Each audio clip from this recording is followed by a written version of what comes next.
Welcome. My name is Jen. I'm a licensed marriage and family therapist, and today's coffee break doesn't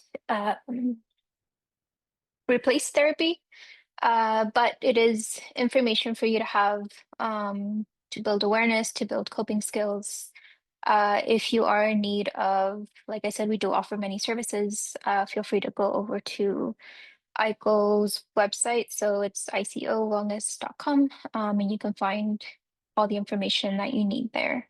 Or you can also talk to Yesenia. She's here on our coffee break today. She is our clinical assistant. She does an amazing job. You can call her, ask her any questions that you may have. So, with the coffee break, fight, flight, or freeze, we typically get this response as a way of survival, right? It's something that our body has developed to help us keep going, keep moving, right? To get our needs met and overall to keep us safe.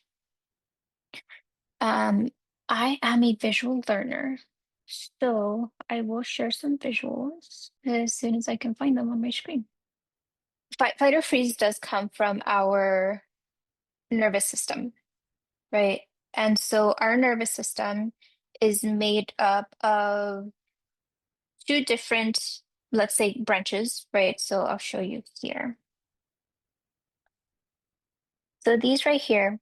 And so we have our sympathetic nervous system and our parasympathetic nervous system. So in our sympathetic nervous system, this is the one where it kind of pushes us into that fight, flight, or freeze response, right? And in that fight or flight response, we go into activation and mobilization. So in the fight response, we move towards something, whereas in the flight response, we move away from something, right? And then we have the other branch over on this side, which is the parasympathetic nervous system. And this one, as you notice, it branches off into two different ones. And so with that, we have our ventral vagal, which is this green one right here in the middle. And that one allows us to be connected. That one allows us to be social, to be able to engage with others. Whereas the other one, the yellow one, it's dorsal vagal. And that one is when we go into that freeze response. So we'll shut down. It feels like we can't really move, right? Like maybe no motivation. So if we look at this in the way of, let's say, a car, your sympathetic nervous system, which is that fight or flight response, is going to be like your gas pedal, right? You're going to kind of like floor it and you're going to be in movement, right? Like I said, either towards or away, depending if you're in fight or flight. Your parasympathetic nervous system is going to be your brake system. So when you're in ventral vagal, think of pressing on the brake just a little bit, right? Just enough to like slow down and connect and really engage. Whereas that other branch, the dorsal vagal, one's going to be your handbrake, the one that like you pull and it's like a hard stop, right? So think of it in that way. Sympathetic, gas pedal, parasympathetic is more of that like slowing down or completely stopping. Any questions there? So to learn a little bit more about this, we can go into our next visual. So we're going to have this part right here. We're going to have this part right here where it's that ventral vagal, right? The part where we are socially engaged, we're feeling joy in the present, grounded, curious, right? We are feeling compassionate and mindful. And then we move up towards it. We have more of that energy, right? We move more into that flight or fight response. So flight might include something like panic, fear, anxiety, worry. And again, that's where we move away from something. Whereas the fight, it might look like having rage, anger, irritation, frustration. That's when we're moving towards something. And then if we move a little higher, we go up into like this freeze area, which is that dorsal vagal. like body collapse, immobility, depression, shame, shut down, detached, right? And sometimes what can happen is when we are feeling really anxious, right, that energy goes up and then it can come right back down because then we end up feeling exhausted, right? We end up feeling tired from constantly like worrying, right? Like our mind is racing, our heart is beating fast, right? So then our energy comes back down. So we kind of go into this activation phase and then we go into the deactivation. So this is important to know because if we are moving up, right, into that fight or flight, we we want to check in on where we're at. If we're moving up into that fight or flight, we need to engage in those coping skills that are going to down regulate us, right? That are going to kind of bring us back down. If we are in the freeze, right, in the low, we are in the low energy, we're going to need those coping skills that are going to bring us back up, right? So being able to check in with ourselves for that. And then so we typically only hear about fight, flight, or freeze, but then there's also fawn. And fawn is that like please and appease, which typically you'll see that in people who are people pleasers. They'll do what they can to please others to keep themselves safe, right? They'll kind of give in, kind of leave themselves behind just to like keep themselves safe and feeling loved and feeling cared for, right? So there's really four, but the main ones, let's say, would be fight, flight, or freeze. So when this is activated, what's happening is, let's say that this is your brain. You have your frontal lobe, right? Which is that like executive functioning. It's like the CEO, the one that like helps us think clearly, the one that helps us make decisions. And below that, we have our amygdala, which is the one that's always scanning for danger. So when the amygdala senses danger, it'll send a signal to the rest of the body, kind of letting it know, hey, we kind of need to go into that fight, flight, or freeze to keep us safe, right? It's useful because, again, right, if there's, let's say, a bear that's coming at you, you want that to be activated so that you can engage in that fight or flight response, or maybe even freeze, right? Whatever is happening in that moment that your system thinks is the best option to keep you safe. However, sometimes it senses danger in a way that it's not actually impacting your survival, but rather, for example, you have to make a presentation. And so that same area gets activated and it sends that signal. And so maybe you go into flight mode, right? Where it's like, nope, I'm not going to present. I'm not going to, speak in front of all those people. And the thing is that when we engage in those behaviors, the more we do it, the the more we're creating those connections where first it starts off with, let's say, we're speaking in front of a big crowd, and then it senses that danger of like, no, this doesn't feel safe. I'm gonna like cancel it, or I'm gonna say I'm sick, or I'm gonna say whatever it is, right, to avoid it. And then the next time it's speaking to a few people, your amygdala is going to get that same sense and it's going to feel really big. And again, you're going to engage in that flight response, that avoidance behavior. And then it continues, right? Next time it's speaking to one person, like your boss. Again, it gets activated in the same way, right? Because it's sensing that fear. You're teaching it, oh, this is not okay. This is not safe. So let's engage in that flight response, as an example. Any questions here? So we also have our vagus nerve, which runs from kind of like this like front ear area all the way down, right, through your throat, your chest, right, like your lungs. And so that vagus nerve is what we kind of have to practice in kind of toning it. And we do that through different like somatic practices, right? Kind of, and I'll talk about that later too, to kind of help you distinguish a little bit between something that's dangerous, that's really detrimental to your survival and something that maybe we can use some coping skills to get through, such as performing in front of a big crowd, right? Okay, so let's do a quick activity, unless somebody has a question, a comment. So as I mentioned earlier, right, knowing where you're at in that fight, flight, freeze, fawn response will help you determine what coping skills or what supports you need in that moment, right? So if you're in that fight or flight, you want something to downregulate. If you're in that freeze, you want something that's going to upregulate, right? So if we take a look at a scale from 1 to 10, one would be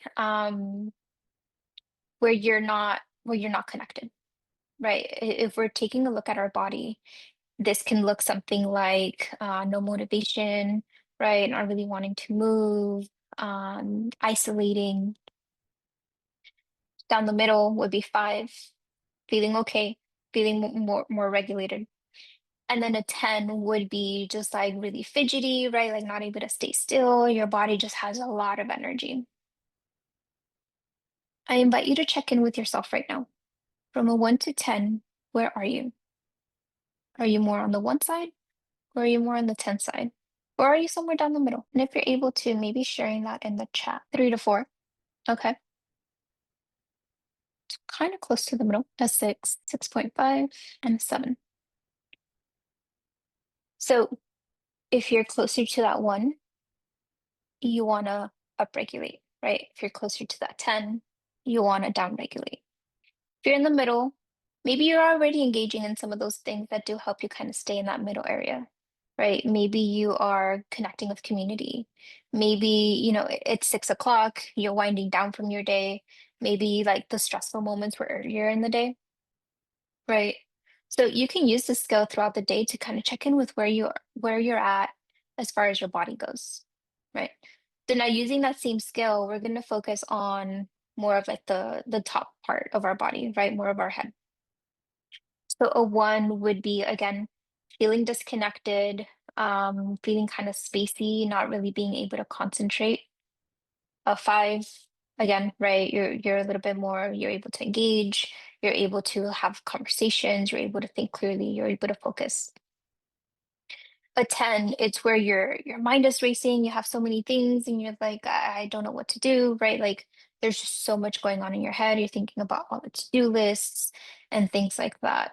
And it can still be hard to concentrate, right? Because you have so many things going on in your head. So again, take a moment to check in with yourself, with your top part of your body, your head. Where are you on that scale from 1 to 10? 6 to 7, 7, 5, and a 6. So these are much higher than the body ones, right?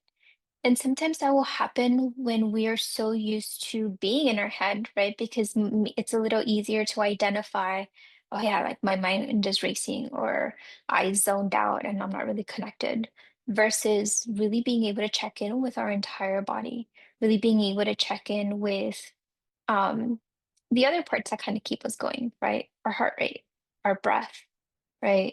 What are the sensations that are happening in our body? So again, this is something that you can use throughout the day and kind of check in with yourself on where you're at. If you're closer to a 1, you want to upregulate. If you're closer to a 10, you want to downregulate. Any questions here? Jen, So we, are some, yeah. sorry, what are some exercises that you recommend for like down regulating or up regulating like your body and your mind? Yeah. So we're gonna go into those right now. So as I said earlier, I'm not sure if everyone was here, have like some paper and something to write with, or your phone, right? Anything that you want to take notes on. I will go through each one, right? The fight, flight, freeze, and fawn responses, and we'll discuss techniques for, so it's called top down, which is more headspace, and then bottom up, which is more connecting with your body. So I will discuss top down and bottom up for fight, flight, freeze, and fawn. Um, I will name some and then I will kind of guide you through some others. So feel free to uh, go along with me as I like try some of them, see what works for you and see what doesn't. And the thing is that when I share coping skills too, some might work for you and others will not. And that's okay. Find what works best for you because what might work for one person might not work for the other, and vice versa, right? And maybe not necessarily throw it out completely because sometimes what isn't working for you right now in this moment might work for you later. And again, vice versa. What's working for you right now, maybe it might not work for you later. And so it's important to kind of create a whole toolbox so that when one thing isn't working, you can kind of pull from, something different. So we're going to start with the fight response. And as I mentioned, when we go into the fight response, we're moving towards, right? There's a lot of energy that's happening in the body. You literally want to fight, right? Like maybe there's some tightness that's happening. And so in these moments, in the fight, flight, or freeze, or specifically the fight or flight, when the amygdala sends that signal, right, your body starts working in a way where it's sending energy to all the different areas of your body that you might need in that moment. So maybe there's a lot of energy in your hands because you're going into that fight mode. Maybe there's a lot of energy in your legs and your feet because your body's getting ready to run, right? Um, so kind of knowing what to do with that energy when it does start building up in your body or your head. So we're going to start with bottom up for fight. And so this can look something like grabbing a pillow and punching it, right? Um, Being able to release some of that energy in that way. Another one can be progressive muscle relaxation. And so, well, it's similar to that. It's where you're really like pushing against each other. So this can look something like grabbing your hands like this, right? And you're going to push against the hands, really creating that tension there. And at the same time, you're like trying to pull them away. So you're using your arms to kind of pull away, but then you're using your hands to push against each other. And so you can really feel that tension building and then gently release that tension. Even just noticing what that feels like, right? And maybe even naming like it's okay. You can relax. Breathe into that body space where you're feeling, let's say, the anger, right? Like the irritation, the frustration. If you're feeling it in your throat, if you're feeling it in your chest and your stomach, right? Maybe placing a hand there and allowing the breath to really flow all the way to that area, allowing that energy to be released. Star jumps, right? Because we have a lot of energy, we want to use that energy, right? So maybe doing some like jumping jacks type of thing, right? Maybe we push into a wall, right? So it would literally just be using your energy, using your muscles to really just like push into the wall, like you're really trying to push it away. And again, you're activating your muscles to where you're using tension, right? You're using your hands, you're using your arms, maybe your back a little bit to really push into something and allow that energy to move away. Um, Magnet fists. So this looks similar to kind of like this one. And that one, you're going to bring your hands into fists. And you're going to push them together like this. And you're going to, like, you're really pushing them against each other, using all the tension that you have without hurting yourself.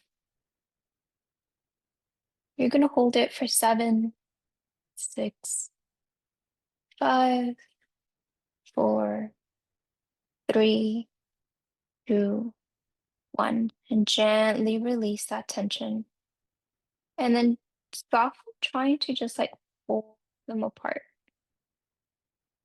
And maybe it'll feel like if there's a magnet in between them, kind of trying to bring them back together. That's another one that you can use for that fight response. And we're still kind of going through that like bottom up kind of experience. If you notice, it's a lot of like body movements that you're using. as I said, fight, right? Like there's a lot of energy. So maybe you like run, whether it's outside or maybe in place, right? Like really like using your legs to just kind of like up and down, or maybe some stomping, right? If you have downstairs neighbors, maybe don't do it indoors. But maybe some stomping to kind of release some of that emotion, that energy. Weighted breath is another one. And that one is where you can lie down, preferably, and place something on your stomach. Um, Maybe not your chest so much, but on your stomach. You could do like a pillow or a book. And that's really going to help you so that when you're breathing, you can really see yourself kind of like pushing that up, right? Which allows us to take those deeper breaths. We have 1 to 2 breathing, which means that our out breath is going to be twice as long as our inhale. So, for example, if you breathe in for 3, you're breathing out for 6. You're welcome to try it with me.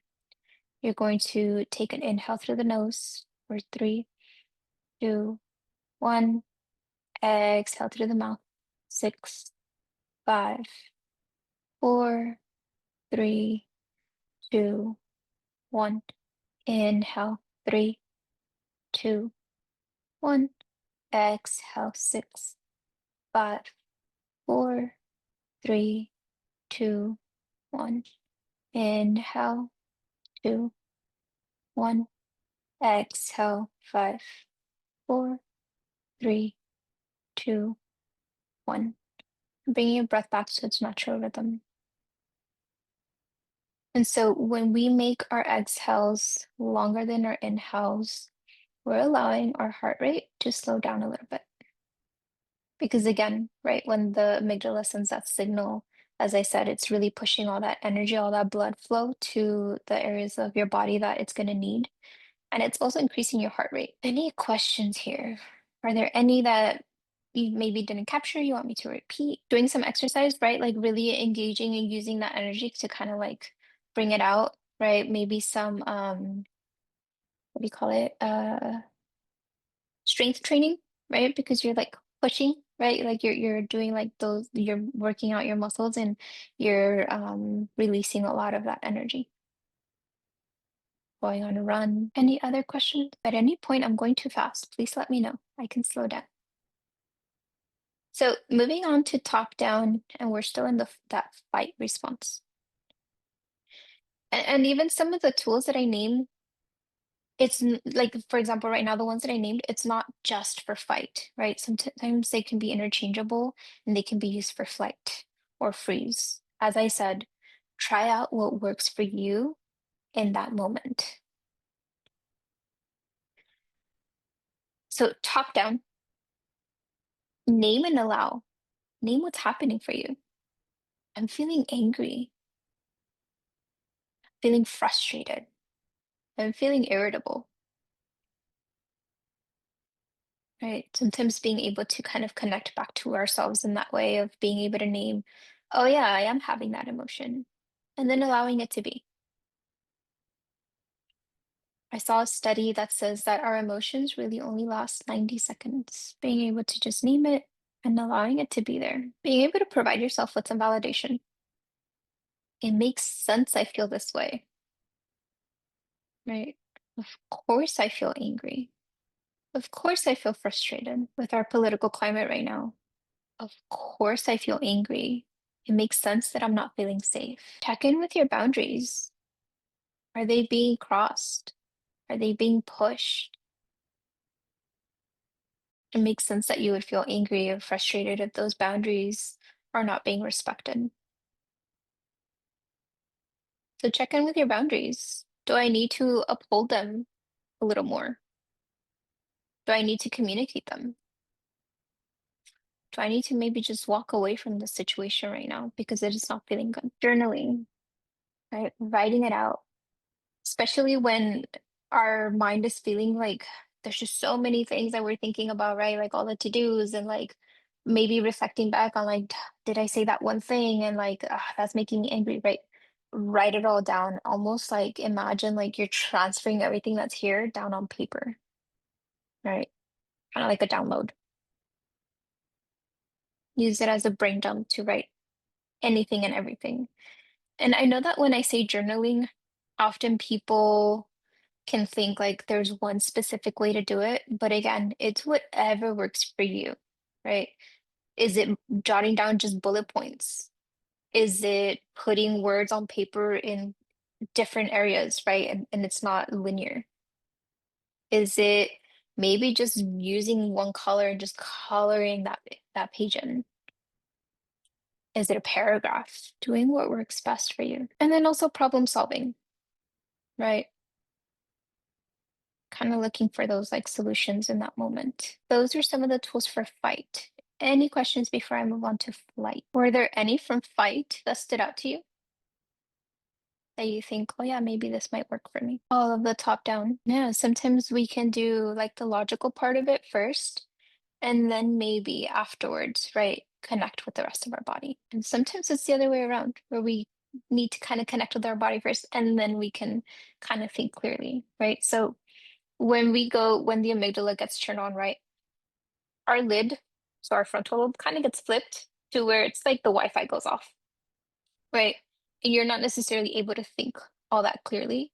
And so sometimes it is using some of those coping skills so that you can bring that frontal lobe back online to be able to think clearly as to like, okay, what do I need to do now? Moving on to flight. Again, we're going to start with bottom up. So flight is moving away from. With this one, you can use those same exercises that I talked about before, where it's like pressing against, right? Really using those that tension. Sensory grounding. Notice if you're sitting, right? Notice what the seat feels like. Notice the temperature. Notice the texture. Maybe notice the shape. Notice if your feet are touching the floor. If you're at a desk, maybe noticing, right, the desk, placing your hands there. Again, noticing the temperature, noticing surface, color, shape. If you have something to drink, again, right? What's the temperature? What does it feel like? What does it taste like? Using your senses. You could also do what's called butterfly hugs or taps. So it's really this. And you're just tapping. Maybe you're using some affirmations here. I am here. I am safe. I am present. And with some of these, you'll notice you'll naturally take that deep breath in. And it's almost like, okay, you're back online. Because what can also happen with some of these is that we tend to hold our breath or we're not breathing as deeply. Arm squeezes. This one is one of my favorites. So it's like giving yourself a hug and you're kind of just squeezing from up by your shoulders down to your elbows. Maybe you're moving a little faster, and maybe from there you slow down. Maybe you're squeezing from top to bottom, right? Or maybe you're just kind of staying on one spot and just squeezing there. Again, the weighted breath, where you place something on your stomach, allow your stomach to inflate with the inhale, come back down with the exhale. The 1-2 breathing, so your exhale is twice as long as your inhale. Hold exposure. So this can look something like grabbing an ice pack and just kind of placing it here behind your neck. Um, Getting some ice water, maybe kind of placing your face in there, and some soothing oils, maybe some lavender, right? Again, we're in that flight response. We want to downregulate. So something that's gonna bring some calm, some peace. Moving on to top down. Again, name and allow. Name what's happening for you. I'm feeling anxious. I'm feeling worried. Validate yourself. Makes sense that I'm feeling anxious. I'm about to speak in front of a lot of people. Maybe some coping statements. I can do this. I practice for this. I'm capable. I'm smart. I am prepared. I am loved. I am cared for, right? Using some of those statements to kind of maybe pump yourself up to bring you again to that present moment. Monitor your thoughts. What's coming up?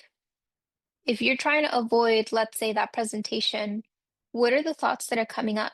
Is it, I'm not good enough? Is it, I'm gonna mess up, right? Is it, they're gonna judge me?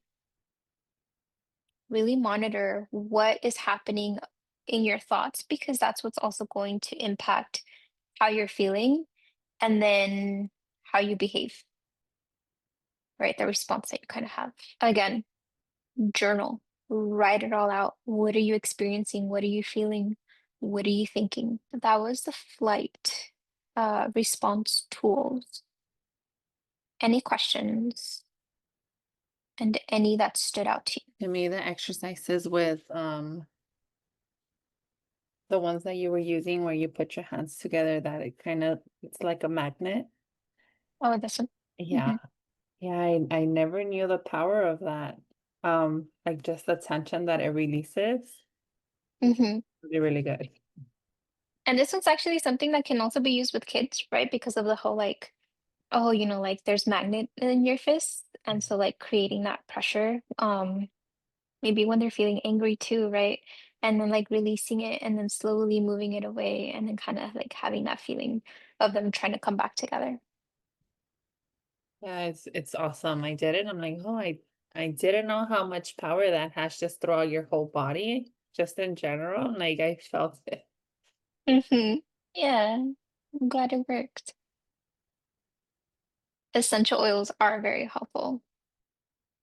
And it's interesting because certain essential oils, right, can not bring your energy down, but can bring you calm, right? And then there's also essential oils that can uplift you, right? That'll give you a little bit more energy. And even using essential oils, right? It can help us with our deep breathing. If you like have an essential oil, you can like place on your wrists and just kind of taking that deep breath in and exhale. So moving on to the freeze tools. Again, freeze is when you're closer to that one on the scale that we discussed. And so you want to upregulate to come back closer to that five. So bottom up, one of the things that you can do is push your feet into the floor. Because in that freeze response we're feeling disconnected, right? We want to connect back to Mother Earth, to the present moment, and so really allowing your feet to push into the floor. Bonus points if you can take your shoes off, your socks off, and really just connect with the floor, feeling again, right? Like the temperature, if it feels cold, if it feels hot, if you're on a carpet, right? Does it feel soft or maybe a little rough? If it's hardwood floors, does it feel, hard? Really pushing your feet into the floor. Uplifting oils, right? Something like citrusy, maybe, that can bring your energy back up. It's 5, 4, 3, 2, 1. And so this one is it engages you in a way where you're looking around the room.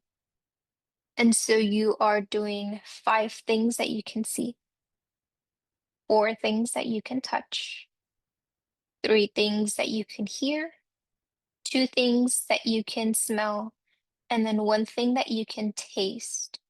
Or for that last one, if you don't have anything nearby that you can taste, you can take a deep breath in through the nose and out through the mouth. Floor foot rub.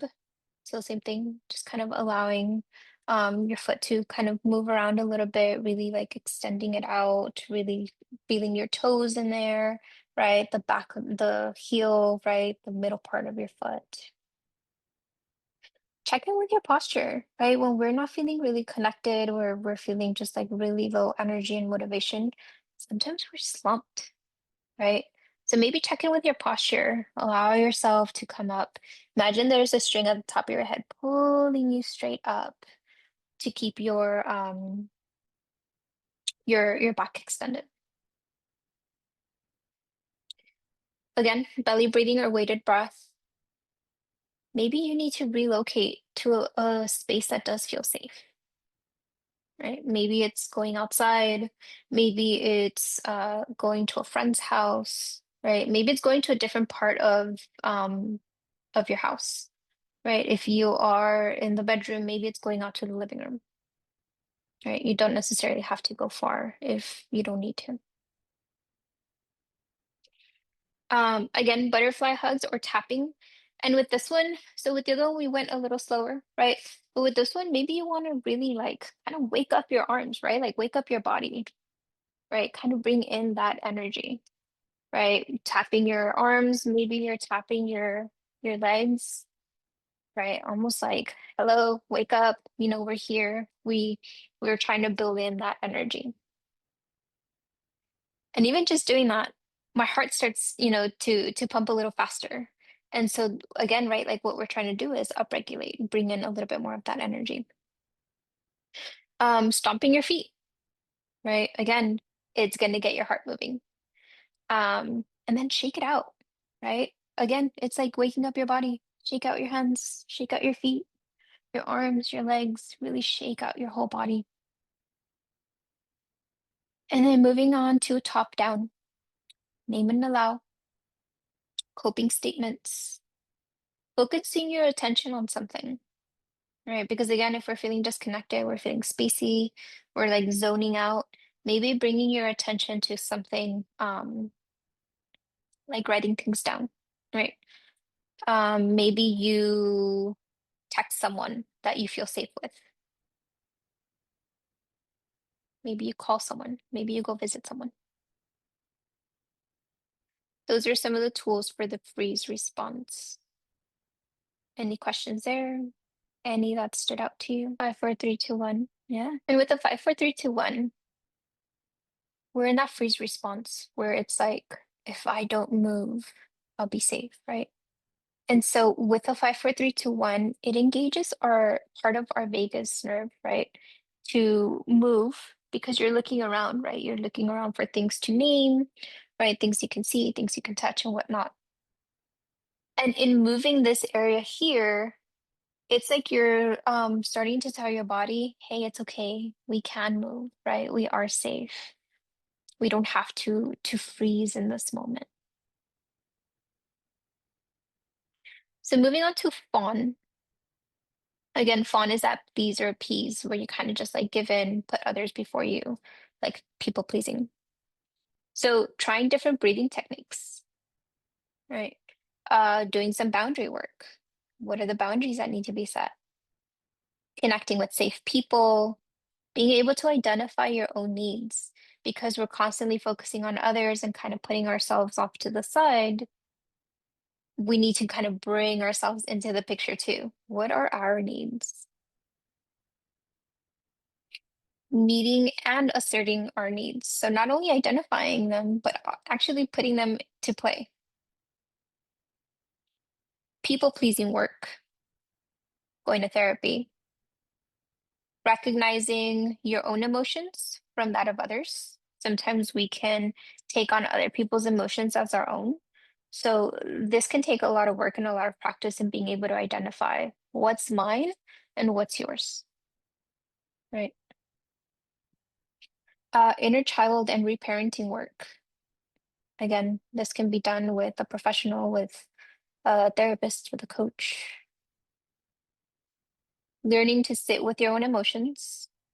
Again, because we tend to neglect ourselves in so many ways to please others. Learning to connect with ourselves is going to be important, to connect with our emotions, which then allows us to connect with our needs too. Learn to say no. That one might be a hard one. Not impossible. And then highly sensitive person work. So if you identify as a highly sensitive person, there's a lot of work that can be done there too. And again, being able to identify what's mine, what's yours. Any questions there? Anything that stood out? That was for the fawn response. Yeah, not taking on other people's emotions. Very important. Because then that can feel heavy. That can feel exhausting. It's not a bad thing to be empathetic, right? That's going to be different versus carrying that load of other people's emotions and not letting them go. A highly sensitive person. Being attuned to others. Okay. Moving on to our last one here, the vagal tone, right? Which is going to activate that parasympathetic nervous system. Well, when we're in that sympathetic nervous system, remember that fight or flight, we want to activate the parasympathetic, which allows us to slow down. So the first one, as I said, the vagal nerve is from here all the way down. So the first one is going to be an ear massage. I can't really show you too much because my nails are a little long, but basically you would be massaging this little nook right here and just like soft circular motions. And then the conch right there, soft circular motions. Another one, again, right? It travels down, humming, singing, chanting. The vibrations can be helpful in toning that vagus nerve. Gargling, you can do this when you're brushing your teeth, right? You can do this in the shower. Eye and neck stretch. So for this one, you can do it on both sides, but you would do your right ear to your right shoulder, so bringing in that stretch, and then you're going to stretch your eyes, looking all the way up to the left. And then the same thing, bringing your left ear to your left shoulder, feeling that stretch on the right side, and then looking all the way right, really stretching those eyes. The cobra pose. This is a yoga pose. If you've done it before, you want to engage in that cobra pose and then look off to one side and the other. If you haven't, I'll try to explain the best way I can. It's like laying on your stomach, you're kind of up on your forearms, right? And then you're curving your chest upwards, right? So you're kind of like this as you're laying down on your stomach. And then you're going to look over to the left and then look over to the right. Again, right, it's that like neck movement. Cold exposure, a shower, going outside, right? Like during the winter. Putting your face in ice water, using an ice pack. Belly breathing, placing your hands on your belly, allowing your breath to travel all the way down, expanding your stomach as you inhale, contracting as you exhale. A foot massage. Have someone that you love and care about, that loves and cares about you, give you a foot massage. A hand rub to the forehead, right? Sometimes we carry a lot of tension here. Allowing this to kind of just soften. And then also like rubbing your hands together. So when we do this, we're creating energy, right? We're creating heat. And so with this, different ways to do it. One way right now can be we create that heat and placing it over your eyes, allowing that warmth, allowing that energy to flow through, allowing that rest. And you can use this hand rub on areas that might need your attention in that moment. If you have a headache, maybe you rub and you place your hands on your head, right? Maybe you place it on your back, finding those areas that feel good for you. That is all I had for you. Are there any questions, anything that stood out? Anything that you think you might use this week or today? And I did want to also just say, like, yes, these tools are very helpful when we're in that like fight, flight, or freeze response. And even practicing them when we are in a regulated state is going to be helpful for when we are dysregulated. Some stretches remind me when it is best to activate the vagal nerve. So this is something that is going to be like when we are it helps you activate the parasympathetic nervous system. So when you're in that sympathetic nervous system, right? When you're in that fight or flight, this can also be helpful in being able to kind of bring in that parasympathetic nervous system, which was the brake, not the handbrake, but like the brake pedal where you can kind of slow down a little bit. So I guess think of it as like another way to cope with and manage that fight or flight response. You're welcome. Any other questions? Yes, we have many more offerings. Check out the website. You're welcome. Have a good evening, everyone.